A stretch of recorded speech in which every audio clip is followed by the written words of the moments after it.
हमारे समाज में जो हमारे चारों तरफ घटित हो रहा है, उस विषय की उस चीज़ की जो सूचनाएँ हम तक पहुँच रही हैं, वो कितनी ऑथेंटिक हैं, इस बात का पता लगाना आज के समय में बड़ा मुश्किल है।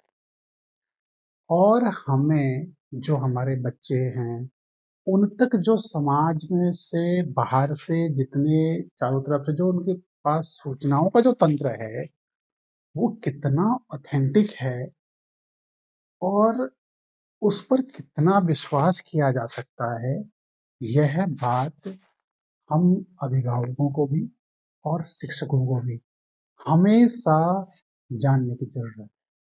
क्योंकि जब सूचनाएँ आपके पास गलत आ जाती हैं और हम किसी कारणवश उसको सही मान बैठे, क्योंकि सूचनाओं का जो आदान-प्रदान हो रहा है, वो आपके आस-पास से लगभग कई कोस के रूट हैं, जो आपके पास जो सूचनाएँ पहुँच रही हैं।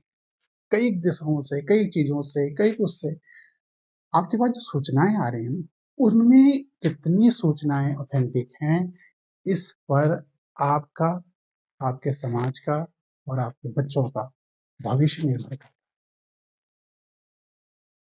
सूचनाओं के तंत्र में अगर हम देखें, तो मैं सिर्फ़ उन चीज़ों की बात करता हूँ, जो मैंने महसूस करी है। हम एक छोटी-सी बात को लेकर के चलते हैं, मैं कहानी के माध्यम से ही बच्चों को समझाने की कोशिश करता हूँ। क्योंकि जब हम महाभारत काल में भी जाते हैं, तो महाभारत काल में जितने भी ऋषि-मुनि, अब द्रोणाचार्य थे। द्रोणाचार्य जब आपके युद्ध भूमि में होते हैं, युद्ध भूमि में उनको परास्त करना नामुमकिन था पांडवों के लिए। उनके गुरु रहे हैं, उनके पास सब शस्त्र विद्याएँ सब कुछ तो हैं। अर्जुन या कोई भी उनको परास्त तो नहीं कर सकता था। लेकिन वहाँ पर जब भगवान कृष्ण ने एक कूटनीति चली कि हाथी अश्वत्थामा मारा गया। यह जब उन्होंने एक सूचना तंत्र को वहाँ पर इस तरह की सूचना जो है समाज में या वहाँ पर जो लड़ रहे थे लोग, उनके बीच में जब फैला दी, तो कुछ देर के लिए ही सही, द्रोणाचार्य भी अपने उस सूचना के आधार पर अपने अस्त्र छोड़ बैठे और उन्होंने उस सूचना को ऑथेंटिक मानने के लिए, वो जिस पर सबसे ज़्यादा विश्वास करते थे, युधिष्ठिर से पूछा कि क्या यह सच है?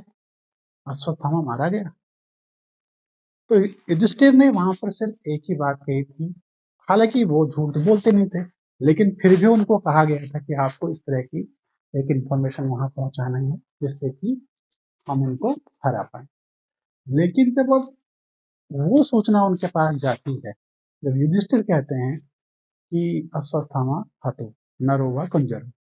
अब नरो वा कुंजरो कहने में भगवान कृष्ण का शंख बज गया था और शंख इतने तेज था कि इसकी ध्वनि से द्रोणाचार्य सुन नहीं पाए थे और उन्होंने अपने अस्त्र शस्त्र छोड़ दिए और अस्त्र जब छोड़ दिए, वो कुछ देर के लिए अपने पुत्र वियोग में जो है बहुत व्यथित हो गए थे और उसी पल का सदुपयोग करते हुए कहो या चाहे दुरुपयोग करते हुए कहो, नीति अनीति जो भी थी, उस दरमियान द्रोणाचार्य का पतन हो गया। तो ये सूचनाएं जो होती हैं, इतने बड़े महर्षि, इतने बड़े गुरु, जिनको कि कुछ भी समझाने के लिए शायद मैं समझता हूँ कि कौरवों में भी और पांडवों में भी इतने बड़े कोई वो नहीं थे कि जो उनको समझा पाए। लेकिन एक सूचना, और वो भी किसने दी? युधिष्ठिर ने, जो कभी झूठ नहीं बोलते हैं।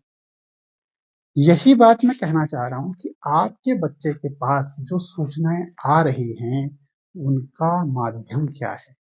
और जो बच्चे उनके आइडियल जो भी लोग हैं, आपके घर में चाहे कोई भी हों, आपके आस-पड़ोस में चाहे कोई भी हों, जिनको आपके बच्चे समझते हैं कि ये हमारे जो हैं रोल मॉडल हैं, या ये जो कहेंगे वह सब सही ही होगा, ये जो कहते हैं वह सत्य ही है, उस पर आँख बंद करके विश्वास करते हैं। अब अगला आदमी आपके बच्चे को क्या सूचनाएँ दे रहा है, और हो सकता है वो भी उसके बारे में कुछ ज़्यादा जानता ना हो उस सूचना के बारे में। तो अगर सूचनाएँ गलत आपके बच्चों तक पहुँच रही हैं, या आप तक पहुँच रही हैं, या समाज में पहुँच रही हैं, तो यह एक डिज़ास्टर है। यहाँ से आपका पूरा भविष्य बदल सकता है। इसलिए सूचनाओं के आदान-प्रदान पर भी हमें विशेष ध्यान रखने की ज़रूरत है।